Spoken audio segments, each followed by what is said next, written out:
Hello and welcome to episode 12 of Terminology Tuesday. Terminology Tuesday is where I have a term of the week and I break down what it means and where it fits into the bigger picture that is the sport of dodgeball. And this week's term of the week is pinching. So today I'm going to break down what pinching is and some of the rules around pinching. So let's jump right into it. So pinching is when you have rubber to rubber contact. And so you can see it's rubber to rubber. This is not pinching. Squeezing, not pinching, it's rubber to rubber contact.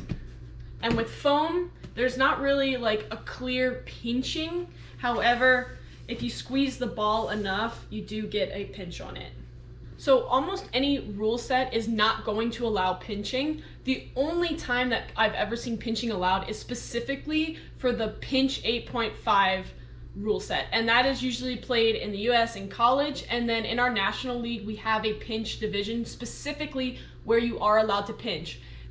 Pretty much every other rule set you are not allowed to pinch. So the number one reason I think that pinching isn't allowed in most competitive leagues is because it damages the ball, especially foam balls. You get rips in them and then you have to replace the ball, and these are pretty expensive because you can't deflate them. So it's just better not to have pinching just to avoid that high cost.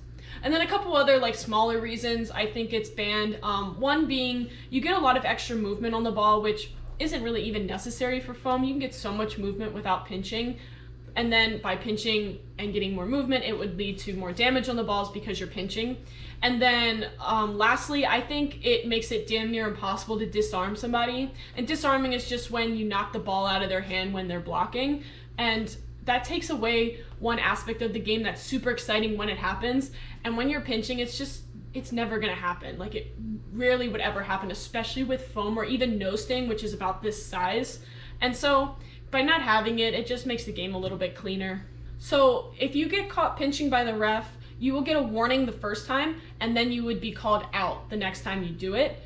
And so in order to avoid pinching, a lot of people like to use what's called the clamping method, which is like the crab claw method. So this is super popular with 8.5 especially. You just literally clamp the ball like that, and then you're not pinching and you still have a good grip. And you could do the same with foam. I also have a video on blocking where I break down how to hold the ball when you're blocking to avoid pinching. And so I'll definitely link that in the description. And I kind of go through how I like to hold the ball when I'm blocking so that I don't pinch. I hope this video gave you a better insight on pinching. If it did, please give this video a like and subscribe to my channel. It really helps get the content out there. And drop a comment with any other terms you'd like me to cover. And I'll see you guys at the next one.